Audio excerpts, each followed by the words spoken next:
नमस्कार, मैं श्यामगिरी। आप देख रहे हैं टीएफडी इंडिया न्यूज 24। टीएफडी इंडिया न्यूज 24 में आप सभी दर्शकों का स्वागत है। मोदी बुरी तरह उलझ गए नीतीश नायडू के चक्रव्यूह में। ममता ने पानी पिला दिया शाह को। अब बड़ी महत्वपूर्ण बिंदु पर हम लोग चर्चा करेंगे आज, जो कि इस देश की राजनीति में एक अलग ही परिदृश्य नजर आ रहा है और चर्चा करना बहुत जरूरी है, क्योंकि अब जो राजनीति उफान मार रही है वह किस करवट बैठेगी यह तो आने वाला वक्त बताएगा। लेकिन मोदी और शाह की जोड़ी एक ऐसे चक्रव्यूह में फंसी है कि इस चक्रव्यूह से अगर निकल गई तो फिर सरकार को गिरा पाना इम्पॉसिबल हो जाएगा। यह तो ध्यान रखिएगा। हम लोग विस्तार पूर्वक इस पर चर्चा करेंगे गंभीरता से, और आप दर्शक इसे बड़े ध्यान से समझने का कोशिश कीजिए कि मोदी बुरी तरह उलझ गए। पहले इसे समझ लीजिए, उसके बाद नीतीश नायडू के चक्रव्यूह की बात हम लोग करेंगे। मोदी बुरी तरह उलझ गए। अब पहली बात कि भारतीय जनता पार्टी के अंदर जो उठापटक है, अब कहीं ना कहीं मोदी और शाह को लेकर के एक पार्टी के अंदर ही एक बगावत का सुर जिस तरह से उठ रहा है और भाजपा जिस तरह से कटघरे में आकर के खड़ी हुई है, आरएसएस जो संघ भारतीय जनता पार्टी का जन्मदाता है वह जिस तरह से उलझ रहा है, यानी कि पैरेलल चल रहा है दोनों, आरएसएस और भाजपा। भाजपा के बगैर आरएसएस नहीं, आरएसएस के बगैर भाजपा नहीं, यानी कि दोनों एक ही थाली के हैं। एक बाप है, एक बेटा है, यानी कि भाजपा आरएसएस का बेटा है और आरएसएस भाजपा का बाप। लेकिन बाप पर कब्जा बेटे ने कर लिया, समझ रहे हैं ना। लेकिन सरकार मोदी की आने के बाद आरएसएस का रुतबा बहुत बढ़ा है। डीएम कलेक्टर उसके यहां कप धुलाई करते हैं और बर्तन धुलाई करते हैं, कपड़े धुलाई करते हैं। ऐसा मैं नहीं कह रहा हूं, कांग्रेस के मध्य प्रदेश के प्रदेश अध्यक्ष जीतू पटवारी कह रहे हैं और वीडियो रिलीज किया उन्होंने और प्रेस कॉन्फ्रेंस करके बाकायदे आधिकारिक तौर पर यह बात कही। अब दूसरी चीज जो बड़ी महत्वपूर्ण है, मोदी जरूरी है या मजबूरी है, क्योंकि मोदी के बाद भाजपा में भाजपा को आगे लेकर के जाने के लिए कोई तैयारी है नहीं, कोई तैयार किया नहीं गया और जो तैयार हो रहा था उसको हाशिए पर ढकेलकर उसकी राजनीति खत्म कर दी गई है। दूसरी चीज, तीसरा, एनडीए गठबंधन के अंदर सब कुछ ठीक ठाक नहीं है और बड़ी गहराई से एक साजिश चल रही है तोड़फोड़ की, और वह तोड़फोड़ की साजिश की शुरुआत भाजपा ही करती है। हर किसी को पता है, नई बात नहीं है इसमें। लेकिन अगर वही दांव उल्टा पड़ जाए, भाजपा का ही दांव भाजपा को ही उल्टा पड़ जाए, तो क्या होगा। जिस मोहरे को भाजपा चल रही है और जिस मोहरे के साथ दांव चल रही है, वह मोहरा ही न घर का न घाट का कहीं का न रह जाए तो क्या करेंगे। अब केसी त्यागी ने जो बयान दिया, नीतीश कुमार को भारत रत्न दिया जाए, किस बात का भारत रत्न, कौन सा ऐसा तीर मारा नीतीश कुमार ने कि कौन सा ऐसा आविष्कार कर दिया या कौन सा ऐसा कार्य कर दिया जिससे भारत आगे बढ़ जाए। केसी त्यागी ने हवाला दिया कि एनडीए के संस्थापकों में एक है, यानी कि एनडीए की ही सरकार चल रही है कि लोग बेरोजगार हैं, एनडीए की ही सरकार चल रही है कि बहन बेटियों को हौस का शिकार यही राजनीति के लोग बनाते हैं।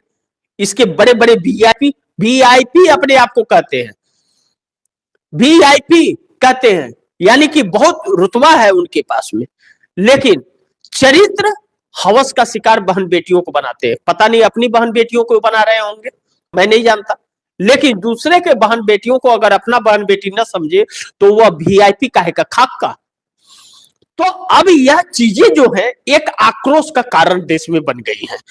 दूसरी चीज जो बड़ी महत्वपूर्ण है, भारतीय जनता पार्टी उत्तराखंड के अंदर बहुत बुरी तरह से फंस गई है। और मध्य प्रदेश के अंदर भारतीय जनता पार्टी की सरकार जो मोहन यादव के नेतृत्व में चल रही है, उसके खिलाफ जो विरोध प्रदर्शन हो रहे हैं या जो विरोध हो रहे हैं उसके, और लोग सड़कों पर उतर रहे हैं, चाहे गंदा पानी, शिविर का पानी पीने से लोगों की जाने जा रही हो, चाहे बाकी की चीजें हो, इसको लेके जो सवाल खड़ा है, तब तक अगर यह बात आ जाए कि डीएम कलेक्टर आरएसएस के प्रचारक के घर में जाकर के कप धुलाई कर रहे हैं और कपड़े धुलाई कर रहे हैं, तब तो बड़ी दिक्कत वाली हो जाएगी।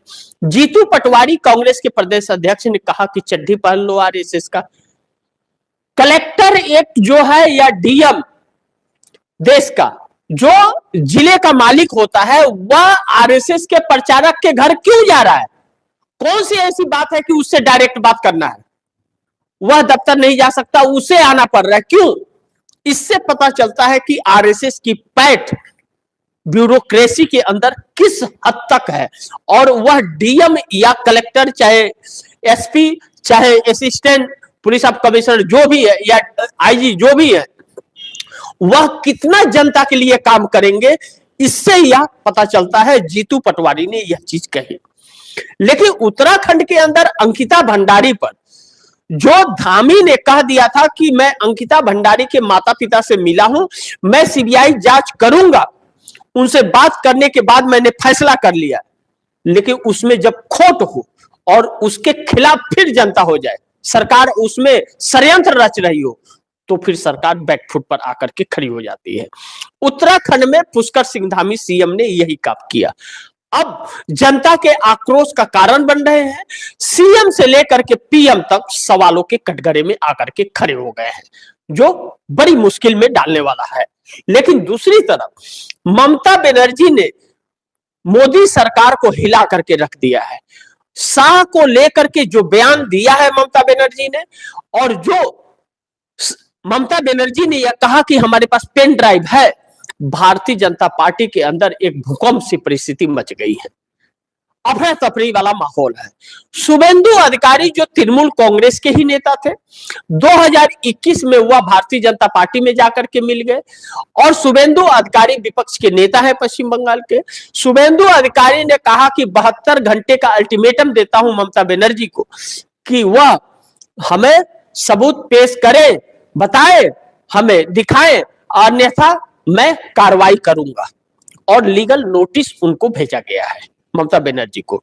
ममता बनर्जी ने कपिल सिब्बल के द्वारा सुप्रीम कोर्ट में पिटीशन दिया है कि अगर ईडी आती है तो पहले हमारी भी बातें सुन ली जाए, कोई भी फैसला देने के पहले।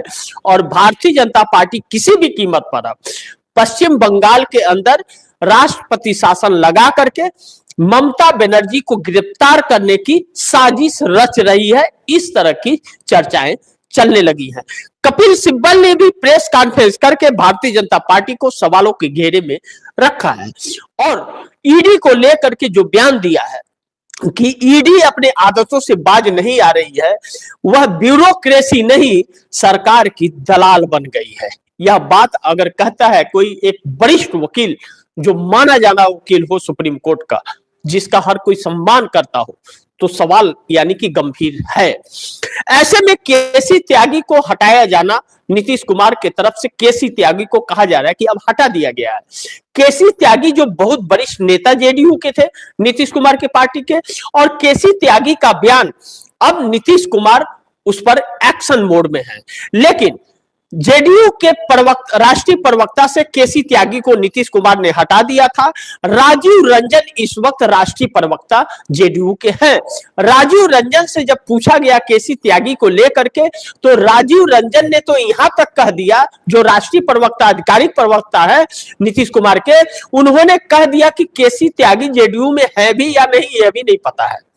यानी कि केसी त्यागी भारतीय जनता पार्टी के हाथ में खेल रहे थे और नीतीश कुमार के खिलाफ एक गहरी साजिश रची जा रही थी भारतीय जनता पार्टी के द्वारा, वैसे ही जैसे संजय झा के जरिए, जो कार्यकारी अध्यक्ष इस वक्त भी मौजूदा कार्यकारी अध्यक्ष है, उनके जरिए नीतीश कुमार को बेटे को प्रेजेंट करने की कोशिश की जा रही थी कि उन्हें सीएम बनाया जाएगा और नीतीश कुमार इस्तीफा दे देंगे।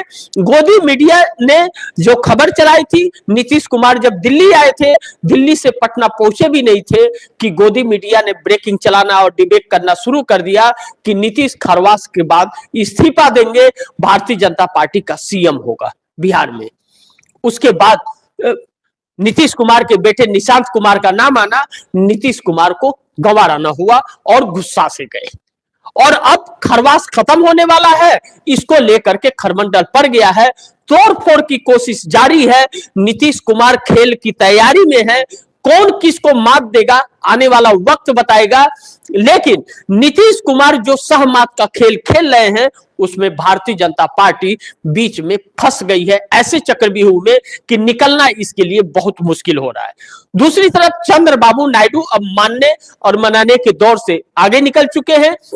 चंद्रबाबू नायडू को जो मनाने का दौर चल रहा था, उन्होंने साफ कर दिया, भैया या तो हमारी बातें मान लो या तो हमारे पास ऑफर रखा हुआ है। और चंद्रबाबू नायडू की अभिलाषा है कि वह केंद्र की राजनीति अब करें, अपने बेटे को आंध्र प्रदेश के अंदर सीएम का सत्ता सौंपे, सीएम बना करके, और खुद आ जाए केंद्र की राजनीति में राजनीति करने के लिए, क्योंकि उन्हें भी अपनी पार्टी को आगे बढ़ाना है अगर, तो केंद्र की राजनीति में आना होगा।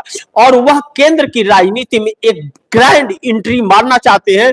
उनके पास इंडिया गठबंधन का कहीं न कहीं पीएम का ऑफर है। इस बात की पुष्टि अखिलेश यादव ने भी हैदराबाद जा करके चंद्रबाबू नायडू के तेलुगु देशम पार्टी के बड़े बड़े नेताओं से मिलकर आह्वान किया था। आधिकारिक बयान आया था कि आइए और दिल्ली में बैठ के सरकार चलाते हैं, व्यवस्था बदलते हैं। यानी कि चंद्रबाबू नायडू भी एक्टिव मोड में है और नीतीश कुमार भी उधर ममता बनर्जी भाजपा के ऊपर आक्रामक है। जो इंडिया गठबंधन टूट गया था, वह इंडिया गठबंधन अब एकजुट हो गया है। कहा जा रहा है कि कहीं ना कहीं नीतीश कुमार का हाथ है एकजुटता में। ऐसे में ममता बनर्जी का आक्रामक तेवर, नीतीश कुमार का खरमंडल और चंद्रबाबू नायडू का मान मनोबल का दौर से बाहर निकल जाना इस बात का संकेत देता है कि नीतीश नायडू के चक्रव्यूह में बुरी तरह से फंस गए हैं, उलझ गए हैं प्रधानमंत्री मोदी। और ममता बनर्जी पेन ड्राइव के जरिए पानी पिला रही हैं अमित शाह को। अब देखते हैं आगे क्या होता है। ऐसे में 6 बड़ी अहम सवाल हैं जिस पर हम लोग को चर्चा करना बहुत जरूरी है और जिस पर हम लोग चर्चा करके आज के राजनीति को समझने का भरपूर प्रयास करेंगे। पहला, ममता बनर्जी के पास पेन ड्राइव में सबूत, ममता बनर्जी के पास पेन ड्राइव में सबूत, 72 घंटे का नोटिस। अमित शाह बौखला गए, ईडी भी गई काम से। अब ममता बनर्जी ने 2 एफआईआर ईडी के ऊपर किए हैं, कई दिनों से यह खबरें चल रही हैं। अब ममता बनर्जी जिस आक्रामकता के साथ भारतीय जनता पार्टी पर हावी हो रही है या ईडी को सवालों के घेरे में रख रही है, यह तो दुनिया जानता है कि ईडी किस तरह से कठपुतली बन गई है मोदी और शाह की। अब ईडी कठपुतली तो बन गई है, लेकिन ईडी चरित्र हर किसी को पता हो गया है, हर पार्टियां उससे सतर्क हो गई है। यानी कि आप पहली बार किसी को डराओगे तो डर लगता है, दूसरी बार डराओगे तो थोड़ा डर लगता है, तीसरी बार भी थोड़ा सा डर लगता है, बार बार डराते जाओ तो उसका डर खत्म हो जाता है। अच्छा हुआ रहा है, अच्छा बस यही कर सकता है, इससे ज्यादा तो नहीं करेगा, चलो कोई बात नहीं, तो उसके बाद डर खत्म हो जाता है, तो वह हमलावर हो जाता है। अब ममता बनर्जी के हाथ में अगर है पेन ड्राइव, तो अब ममता बनर्जी भी सवालों के घेरे में आ गई है कि अब ममता बनर्जी अगर बाहर नहीं दिखाई और शुभेंदु अधिकारी ने अगर नोटिस दिया है 72 घंटे का कि आप दिखाइए, जारी कीजिए, और देश भी कह रहा है कि आप पेन ड्राइव को दिखाइए, सबूत देश के सामने रखिए, और अगर ममता बनर्जी ने नहीं रखा तो चुनाव में उसकी कीमत ममता बनर्जी को चुकानी पड़ सकती है। इस बात से इंकार नहीं किया जा सकता। अब ऐसे में बड़ी महत्वपूर्ण यह है कि ममता बनर्जी जिस तरह से एक्टिव हैं और पेन ड्राइव की बात कर रही है, क्या वाकई में ममता बनर्जी के पास पेन ड्राइव है जिसमें यह सबूत है कि शुभेंदु अधिकारी कोयला खनन से पैसे लेकर के हवाला के जरिए अमित शाह को देते हैं? अगर नहीं दिया तो उनके ऊपर सवाल खड़ा हो जाएगा और शुभेंदु अधिकारी कोर्ट में जाने की बात कर रहे हैं और सुप्रीम कोर्ट में ममता बनर्जी ने कहा दिया कि ईडी के आती है तो पहले हमें भी अपना पक्ष रखने की मोहलत दी जाए। अब देखना यह महत्वपूर्ण होगा कि क्या होता है। जो भी होगा खबरें आप दर्शकों तक पहुंचेगा, उस पर भी चर्चा कर लेंगे। लेकिन ममता बनर्जी के इस बयान के बाद अमित शाह डगमगा से तो गए हैं और एक बौखलाहट सी आ गई है। जो तीव्रता, जो तेवर थे, वह तेवर अब थोड़े रुक से गए हैं, कुछ नरमाहट आई है। तो क्या मान ले कि सच है? लेकिन नहीं, जब तक ममता बनर्जी नहीं दिखाएंगे तब तक नहीं माना जा सकता। हाँ, ईडी ने छापा मारा, आईपैक के दफ्तर में मारा, वह आईटी सेल है भारतीय तृणमूल कांग्रेस का, आईटी सेल चलाते हैं, प्रमुख है।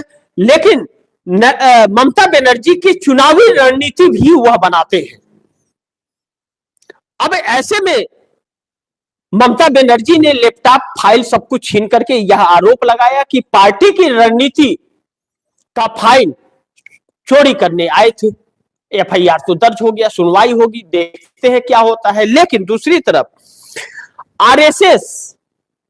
आरएसएस भी बेचैन हो गया है। अब जिस तरह से राजनीतिक उठापटक हो रही है मोदी का हाल देख करके, अब कहा जा रहा है कि डीएम कलेक्टर पर शिकंजा कस रहा है आरएसएस। यह बात जीतू पटवारी, कांग्रेस के प्रदेश अध्यक्ष मध्य प्रदेश के, वह कह रहे हैं। और जब यह कह रहे हैं तो आरएसएस के लिए संकट पैदा हो रहा है। वह वीडियो जारी किए हैं कि कलेक्टर आरएसएस के प्रचारक के घर में गए हुए हैं, आते हैं, बड़ी उदास से रहते हैं, जाते हैं। अब जीतू पटवारी ने कहा कि कलेक्टर क्या कपड़ा धोने गए थे या कप धोने गए थे? आरएसएस की चड्डी पहन लो। अब भाई वह राजनीतिक दल के प्रदेश अध्यक्ष है, बड़े राजनीतिक दल के, कह सकते हैं। लेकिन सच्चाई तो है कि जो ब्यूरोक्रेसी के अंदर आरएसएस ने अपनी पैठ बनाई है, वह पैठ अब मोदी सरकार के लिए भारी पड़ रही है, क्योंकि वह पोल खुल गया। पहले आरएसएस अंदर खाने काम करता था, अब खुलेआम कर रहा है। न्यायपालिका से लेकर के, शिक्षा से लेकर, स्वास्थ्य से लेकर के ब्यूरोक्रेसी तक आरएसएस ने अपनी पैठ बना ली है। इस पर मैंने एक कार्यक्रम भी आप दर्शकों के साथ किया था। अब ऐसे में आरएसएस भी उलझ रहा है और मोदी भी उलझ रहा है। मोदी भी देश के लिए चुनौती बन रहा है और मोदी गए तो आरएसएस की खटिया खड़ी हो जाएगी और कांग्रेस की सरकार आ गई तो फिर आरएसएस का खात्मा निश्चित है। इससे इंकार नहीं किया जा सकता, क्योंकि राहुल गांधी आरएसएस को ही दोषी मानते हैं, क्योंकि वह जहरीला सांप है कि वह फन मारने से बाज नहीं आएगा। और आज आरएसएस ने इस देश में इतनी नफरत फैला दी है 10-12 सालों में, जब से मोदी आए हैं, एकदम दीमक की तरह देश को चाट रहा है और ट्रंप के द्वारा हाथों में खेल करके नरेंद्र मोदी इस देश को कंगाल बना रहे हैं। लेकिन देश तो कंगाल बन रहा है, लेकिन आरएसएस और भाजपा का घर भरपूर भर रहा है और उनके नेताओं का घर भर रहा है, आरएसएस के प्रचारकों का घर खूब भर रहा है। जो पैदल और साइकिल से चला करते थे वह फॉर्च्यूनर और बीएमडब्ल्यू कार से चल रहे हैं। जिनके पास बस में जाने के पैसे नहीं होते थे वह अब हवाई जहाज से उड़ रहे हैं। तो सवाल तो खड़े होंगे। अब ऐसे में आरएसएस का सारा पोल पट्टी खोल दिया है जीतू पटवारी ने। लेकिन नीतीश का क्या है प्लान, जो राजनीति में भूचाल मचा दिया? पूरी दिल्ली हिली हुई है।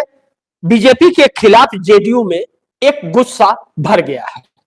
देखना यह महत्वपूर्ण होगा और इस पर विचार करना होगा कि नीतीश कुमार किस हद तक जा सकते हैं। लेकिन एक बड़ी महत्वपूर्ण बिंदु यह है कि नीतीश कुमार ने केसी त्यागी को कहा जा रहा है कि हटा दिया।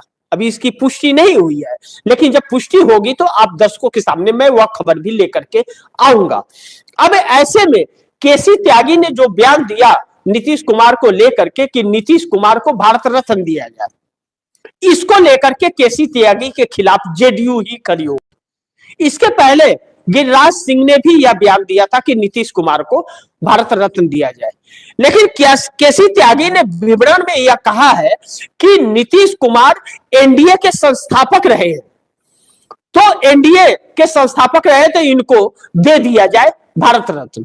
सवाल यह उठता है कि एनडीए ने भारत के लिए किया क्या जिसकी संस्थापना उन्होंने की।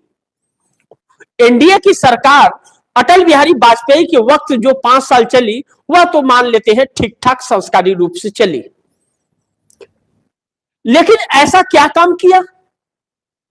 और दूसरी चीज, नरेंद्र मोदी 12 सालों में ऐसा क्या काम कर दिए एनडीए में, और नीतीश कुमार ने नरेंद्र मोदी पे कौन सा लगाम लगा दिया, कौन सा ऐसा आविष्कार देश में कर दिया, नया कर दिया जिससे देश का 4 चांद लग गया।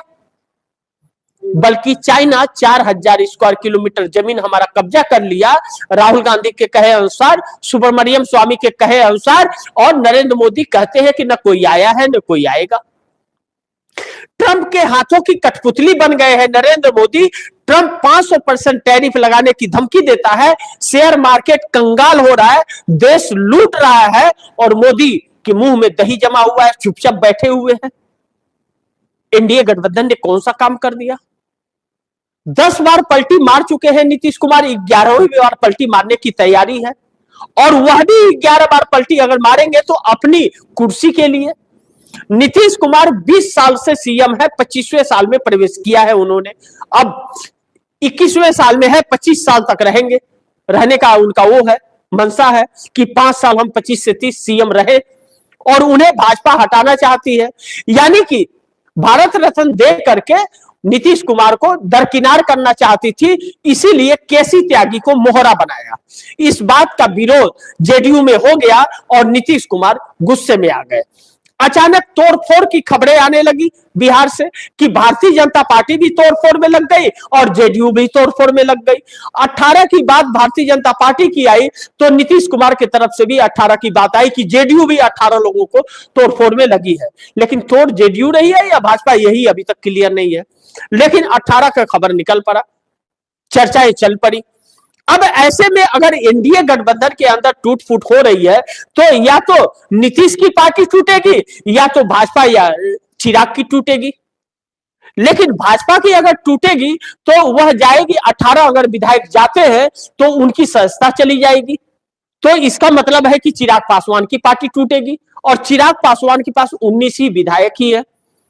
लेकिन यह खबर आ गई कि उपेंद्र कुशवाहा जेडीयू के अंदर विलय करने जा रहे हैं, जबकि उपेंद्र कुशवाहा के 3 विधायक भारतीय जनता पार्टी अपने पाले में रखी है। लेकिन नीतीश कुमार ने खेल उलझा दिया, और नीतीश कुमार ने खेल उलझा दिया केसी त्यागी को लेकर के। जब आधिकारिक प्रवक्ता, राष्ट्रीय प्रवक्ता राजीव रंजन, जो नीतीश कुमार की जेडीयू पार्टी के प्रवक्ता है, उनसे जब केसी त्यागी को लेकर के पूछा गया तो उन्होंने कहा कि केसी त्यागी पार्टी में है भी या नहीं है, यही जानकारी नहीं है। यानी कि कोई एक्टिविटी उनको नहीं है। केसी त्यागी को जेडीयू नहीं मानती कि उसकी पार्टी में है, जबकि बहुत पुराने नेता हैं।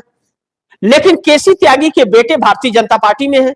अब वह भारतीय जनता पार्टी के हाथों कठपुतली की तरह खेल रहे थे, बयान कर दिया, ट्वीट कर दिया।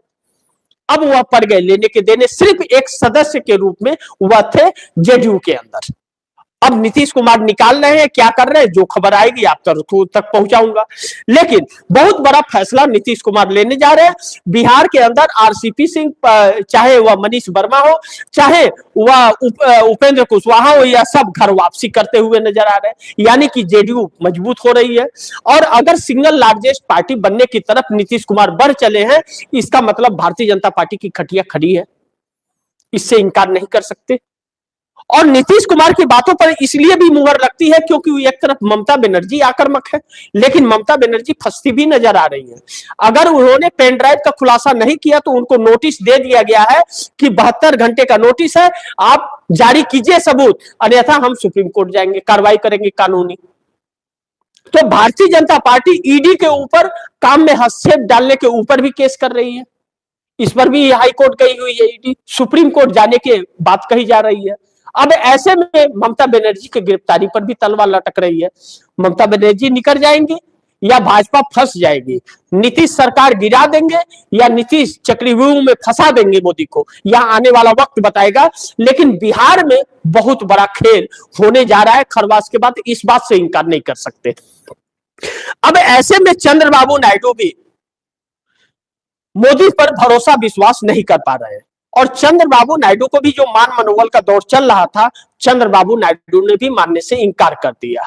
यानी कि सपने चंद्रबाबू नायडू के भी हैं, क्योंकि उनके पास ऑफर है। उन्होंने तो अमित शाह को साफ कर दिया कि भैया राहुल गांधी का ऑफर है हमारे पास, तो आप अगर वादे पूरे नहीं करोगे तो हमारे पास रास्ता है।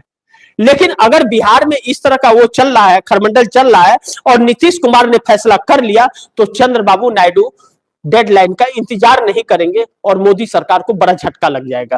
क्योंकि चंद्रबाबू नायडू यह जानते हैं कि अब मोदी के चेहरा जब तक नहीं बदलेगा तब तक देश संकट में रहेगा, और देश संकट में रहेगा तो चंद्रबाबू नायडू के लिए मुश्किल होगी। क्योंकि जो आंध्र प्रदेश के अंदर एक आईटी हब बना रहे हैं चंद्रबाबू नायडू, अगर अमेरिका ने जैसे धमकी दिया है 500% टैरिफ का लगा दिया अगर, तो चंद्रबाबू नायडू का बना बनाया खेल खराब हो जाएगा। इसके लिए उनके पास दो सुनहरे अवसर है, एक तो प्रधानमंत्री बनने का और दूसरा अपना सपना पूरा करने का। देखना महत्वपूर्ण होगा कि क्या होता है। लेकिन नायडू और नीतीश के चक्रव्यूह में उलझ से गए हैं, फंस तो गए हैं मोदी, इस बात से इनकार नहीं किया जा सकता। लेकिन आगे चुनाव आयोग में ज्ञानेश का बगावत हो रहा है, अफसर ने दिया इस्तीफा, आरोप लगाया वोटर के साथ धोखा, लेकिन गोदी मीडिया ने खबर दबा दिया। पश्चिम बंगाल के अंदर चुनाव आयोग के अधिकारी ने इस्तीफा दे दिया, आरोप लगाया कि पश्चिम बंगाल के अंदर वोटरों का नाम जानबूझ करके काटा जा रहा है। यह आरोप लगाते हुए इस्तीफा दे दिया, जो भारतीय जनता पार्टी के लिए और चुनाव आयोग ज्ञानेश कुमार के लिए मुश्किल हो गई। यह बात लगातार हर स्टेट से आती रही कि जेन्युइन वोटर जो है, मतदाता जो वहीं के अपने क्षेत्र के हैं, वहीं पे वर्षों से वोट डाल रहे हैं, वर्षों से है वहां पर, वहीं की पैदाइश है, उनके वोट काटे जा रहे हैं जानबूझ करके। ऐसे में चुनाव आयोग अधिकारी का इस्तीफा दे देना ज्ञानेश कुमार को और ज्ञानेश कुमार के ऊपर सवाल खड़ा कर देना, ज्ञानेश कुमार कटघरे में आ रहे हैं। यह बात तो सच लग रही है, तस्वीरें यह दिखा रही हैं, जिस तरह से वोटरों का नाम कट रहा है और धांधलीबाजी चल रही है, नरेंद्र मोदी को फायदा पहुंचाने के लिए चुनाव आयोग यह काम कर रहा है, इस बात से इनकार नहीं कर सकते। यानी कि मोदी के लिए चुनाव आयोग कुछ भी करेगा, यह बात अगर है तो लोकतंत्र कहां है और कहां संवैधानिक तौर पर काम हो रही है, कहां से संवैधानिक सरकार हो गई। यानी कि राहुल गांधी की बात सच है, वोट चोरी भी हो रही है और असंवैधानिक सरकार भी इस देश में चल रही है और अघोषित आपातकाल भी इस देश में लगा हुआ है। ऐसे में जेडीयू से अंकिता भंडारी पर उत्तराखंड में फंस गए सीएम और पीएम। अंकिता के माता पिता ने खोल दिया पोल। अंकिता के माता पिता ने यह कहा कि सीएम धामी हमारे साथ खेल खेल रहे हैं, कहते कुछ और करते कुछ हैं। अब जिस तरह से एसआईटी की टीम बनाई गई और सीबीआई जांच की मांग हो रही थी कि सुप्रीम कोर्ट या हाई कोर्ट के जज की निगरानी में हो, और पुष्कर सिंह धामी ने एसआईटी की टीम पुलिस की बना दी। पुलिस ने लीपापोती करके कह दिया कि नहीं, कोई वीआईपी नहीं है, भाजपा का कोई नेता नहीं है। भाजपा का है कि नहीं है, वह वीआईपी कौन है जिसकी बात निकल करके आ रही है। अब ऐसे में पुष्कर सिंह धामी शुरुआत में ही 2022 में जब घटना घटी थी, उसी वक्त सीबीआई जांच कराना चाहते थे, आदेश दिया था उन्होंने, लेकिन वह कैंसिल क्यों हो गया? जो बयान दिया कि सीबीआई जांच कराएंगे, जाते हैं दिल्ली, नरेंद्र मोदी से मिलके आने के बाद आदेश होता होगा, चाहे कुछ हुआ होगा, आकर के वो मुकर गए कि नहीं एसआईटी की टीम बनाएंगे। पेपर लीक हुआ तो भी सीबीआई जांच की मांग हुई, लेकिन एसआईटी की टीम बनी और लिपापोती कर दिया गया। जबकि छात्रों ने आरोप लगाया कि पेपर 15 लाख में धामी तेरे राज में, लेकिन उस पर कार्रवाई नहीं हुई और लिपापोती हो गया। उसी तरह अंकिता भंडारी के साथ जो बर्बरता हुई, अंकिता भंडारी मात्र 19 साल की थी, अब उसके साथ जो बर्बरता हुई है, जिस वीआईपी ने किया है, नाम आ रहा है, अब सीबीआई जांच कराने से भागती हुई नजर आ रही है धामी सरकार। और इसमें पीएम और सीएम दोनों फंसते हुए नजर आ रहे हैं, क्योंकि इन्हीं के ऊपर सवाल उठ रहा है कि क्यों और किसे बचाने की कोशिश की जा रही है, जिसका जवाब नहीं है। अब ऐसे में भारतीय जनता पार्टी के ही कार्यकर्ता भारतीय जनता पार्टी के खिलाफ उत्तराखंड में हो गए हैं, जो सड़कों पर लाखों की संख्या में लोग लगातार दिख रहे हैं, जो सरकार के लिए सरदर्द बना रहा है। आगे देखते हैं क्या होता है, जो भी होगा खबरें आप दर्शकों तक लाता रहूंगा, लेकिन आप दर्शकों की क्या राय है, क्या सुझाव है, कमेंट बॉक्स में जरूर दीजिएगा। और गुजारिश करूंगा इस खबर को ज्यादा से ज्यादा शेयर कीजिएगा, अपने दोस्तों को भी कहिएगा आगे शेयर करें। आपने अगर चैनल को सब्सक्राइब नहीं किया, सब्सक्राइब कर लीजिए, अपने दोस्तों को भी कहिएगा चैनल को सब्सक्राइब करें।